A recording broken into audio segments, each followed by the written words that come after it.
भारतातल्या लोकांची सकाळ चहाच्या घोटाने सुरू होते. कोट्यवधी लोक मोठ्या प्रमाणात चहा पितात आणि आपल्याकडे चहाला कोणतंही निमित्त चालतं. अगदी दोन व्यक्ती भेटल्या तर त्यांच्यात गप्पा होतात, पण हातात असतो तो चहाचा कपच. काही जण तर अति प्रमाणात चहा पितात. त्यामुळे आजचा हा व्हिडिओ अशात चहा शौकीनांसाठी. तसं तर चहा पिणं टाळलंच पाहिजे, मात्र ठराविक प्रमाणात चहा घेतल्यास त्याचा शरीरावर फारसा परिणाम होत नाही.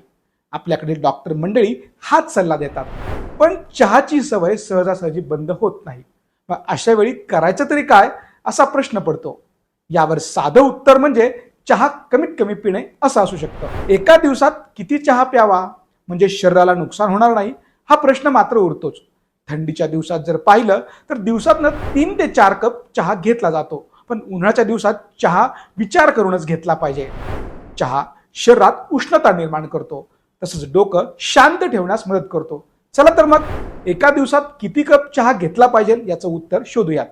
त्यासाठी हा व्हिडिओ शेवटपर्यंत नक्की पहा.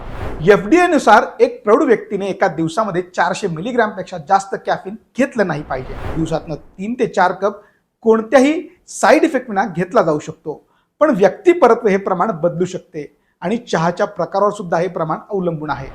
दूध आणि साखरेचा चहा आरोग्यासाठी जास्त फायदेशीर मानला जात नाही. ग्रीन टी किंवा ब्लॅक टीचे सेवन हे दुधाच्या चहापेक्षा जास्त प्रमाणात केले जाऊ शकते. हर्बल टी सुद्धा आरोग्यासाठी फायदेशीर मानली जाते. थंडीच्या दिवसात आजारांना दूर ठेवण्यासाठी हर्बल टी मदत करतो. जास्त चहाचे नुकसान आहे तरी काय ते देखील पाहूयात.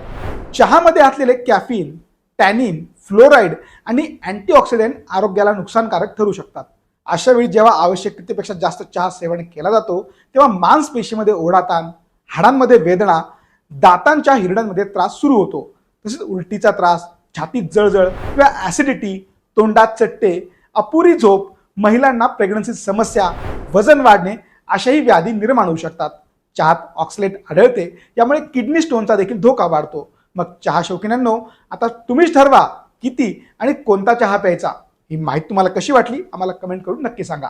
सोशल मीडियाच्या भाऊ गर्दीत विश्वासार्हतेने चकाकणारे नाव म्हणजे लेट्सअप मराठी.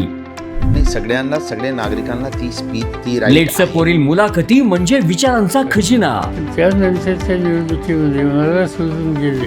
बातम्या केवळ वस्तुस्थिती सांगणाऱ्या, न प्रोपगंडा, फक्त जनतेचा अजेंडा.